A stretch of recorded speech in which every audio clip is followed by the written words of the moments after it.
नमस्कार बच्चों। आज मैं आपको स्नेह नामक पाठ पढ़ाने जा रही हूँ जिसके रचयिता विष्णु प्रभाकर जी हैं। ठीक है, तो आप मेरे ख्याल से आप सभी को किताब मिल चुका होगा।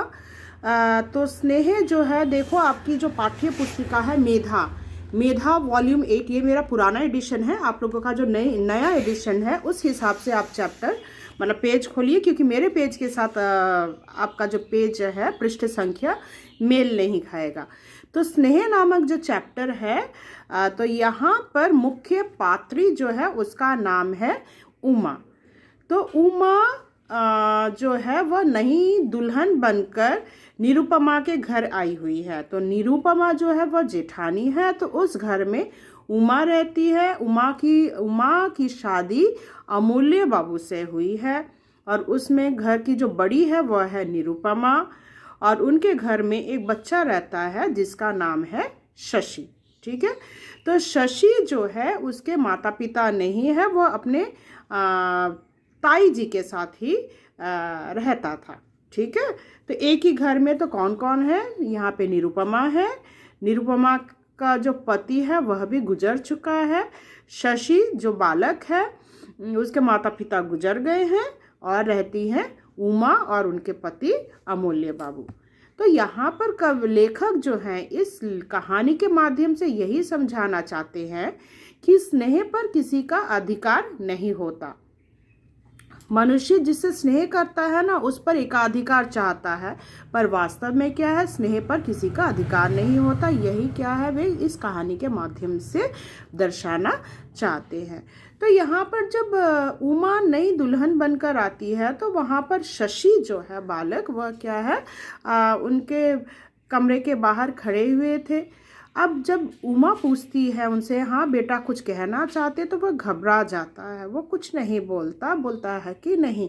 और निरुपमा ने इसके पहले उमा को जो है चेतावनी दे दी थी कि उस बच्चे से दूर रहे। जेठानी जो है, मतलब यहाँ पे उमा की जो जेठानी है वह यही कह गई थी कि जब से क्या है ये बालक के मुंह कभी मत लगना कि यह बालक ठीक नहीं है। तो उसे समझ में नहीं आया, पर वो 3-4 दिन में ही समझ गए कि नहीं बेटा तो बहुत ही अच्छा लड़का है, मतलब यहाँ पे मतलब शशि बहुत ही प्यारा बेटा है, वह तो एकदम शांत बच्चा है, कभी भी मुंह में कोई बुरी बात नहीं बोलता, बहुत ही अच्छा बालक है। तो फिर इस प्रकार जेठानी को कहती है।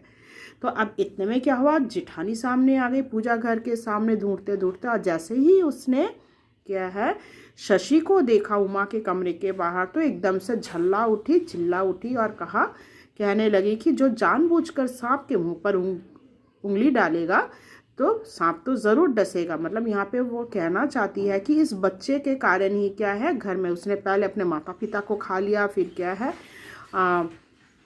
जेठ जी को खा लिया, तो भला और क्या चाहते, कहीं अगर तुम उसके साथ बातें करोगे तो तुम्हारा भी सर्वनाश हो जाएगा। तो इस बात पर उमा बिल्कुल विश्वास नहीं करती थी, वह तो जानती है कि बालक क्या है छोटा बच्चा है। अब निरुपमा जो है बिल्कुल नहीं पसंद करती कि उमा उस बच्चे के साथ बात करे। यहाँ तक एक दिन क्या है उमा ने कुछ मिठाई दिए थे, तो वहाँ से क्या है अब बातें करने के कारण क्या है शशि को 2 दिन से खाना नहीं दिया। तो अब उसको भूख लगी थी, तो वहाँ से उसने एक मिठाई चोरी करके खा लिया था, जिसके कारण उसको बहुत मार पड़ता है, डांट पड़ता है। अब उमा को जब यह बात पता चलता है तो उसको बहुत बुरा लगता है। निरुपमा यही कहती कि हाँ वो चोर हो गया है, चोरी करना सीख गया है। तो अब जब असलियत का पता चला तो उसको बहुत बुरा लगता है और उसका मन बहुत उदास हो जाता है। तब अमूल्य बब्बू यही सलाह देते हैं कि क्यों ना हम यही घर छोड़कर चले जाते हैं, कहीं हम लोग रेंट में रहेंगे। तो क्या है, चूंकि निरुपमा जो है शशि को इतना प्यार करती है, वो एकाधिकार चाहती है, इसी कारण उसके साथ अगर कोई बातें करता है तो क्या हो जाता है, वो उसके ऊपर क्रोधित हो जाती है। तो उसके कहे अनुसार उन लोग क्या करते हैं, वो घर छोड़कर चले जाते हैं। घर छोड़कर मतलब अब देखो शशि पर भी और अत्याचार नहीं होता, वह भी खुश है। पर उसका जो जब वह स्कूल जाता था उमा का घर वहीं पड़ता था, राह में ही पड़ता था।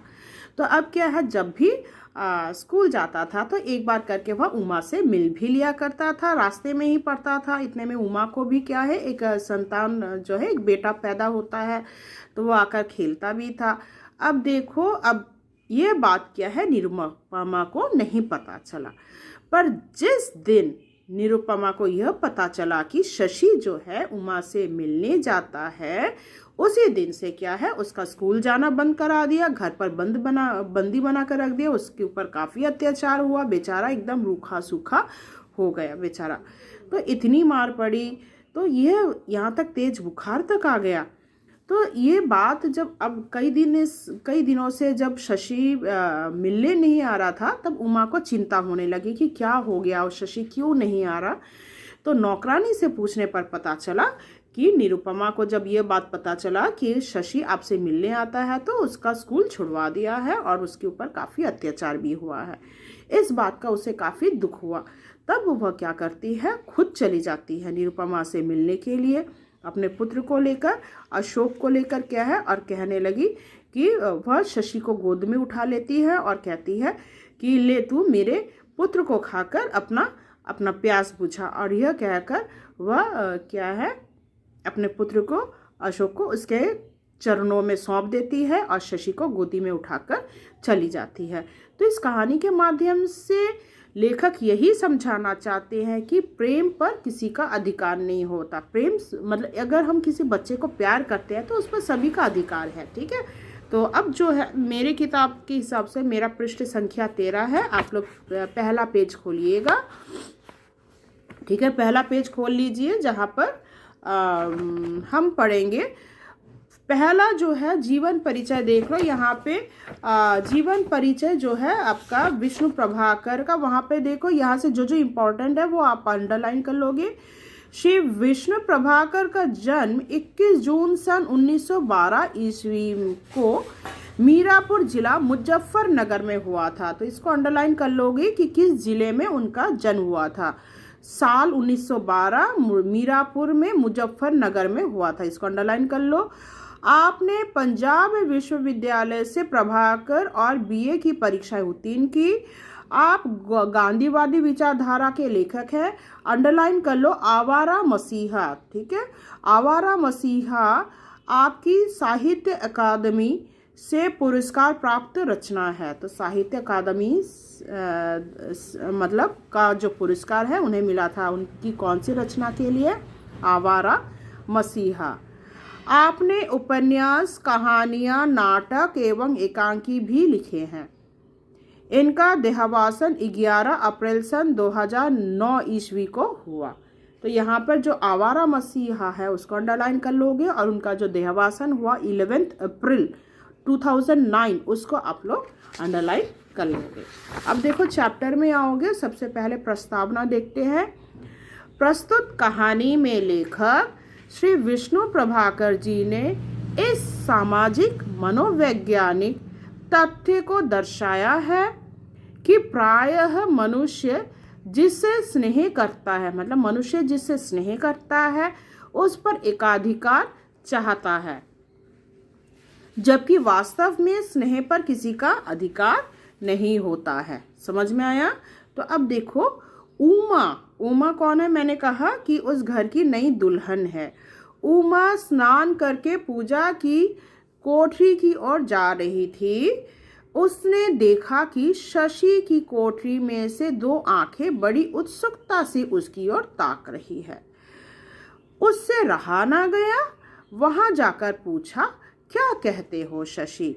तो उमा जो है स्नान करके वो पूजा घर में जा रही थी, तो वहां पर देखती है, क्या देखती है कि शशि बड़े उत्सुक दृष्टि से उमा की ओर देख रहा है। तो यह देखकर उमा पूछ बैठती, बेटा बोलो शशि, क्या बात है, कुछ कहना चाहते हो? शशि ये सुनते ही कांप उठा, बोला, नहीं कुछ नहीं, मुझे कुछ नहीं कहना। उमा ने फिर कहा, बोलो हम आ गए हैं, क्या कहते हो? अब उमा खुद उसके कमरे के सामने आ गई और पूछती है, बोलो तुम्हें क्या कहना है?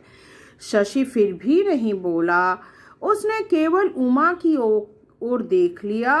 उसकी आंखों में पानी उमड़ आया था। तो उमा को देखते ही उसकी आंखों से क्या है, आंसू निकलने लगा।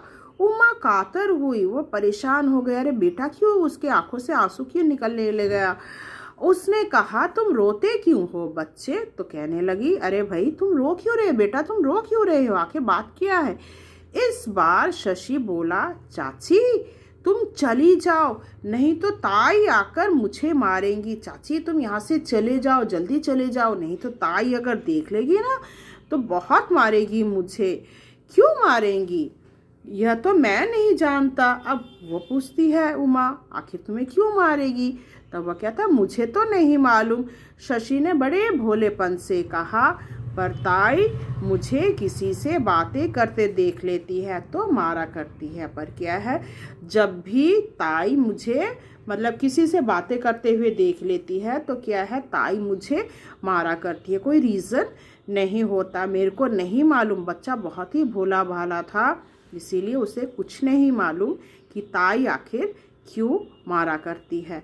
आशा करती हूँ आपको यहाँ तक समझ में आया होगा। बाकी जो है मैं आपको पार्ट 2 में पढ़ाऊँगी। धन्यवाद।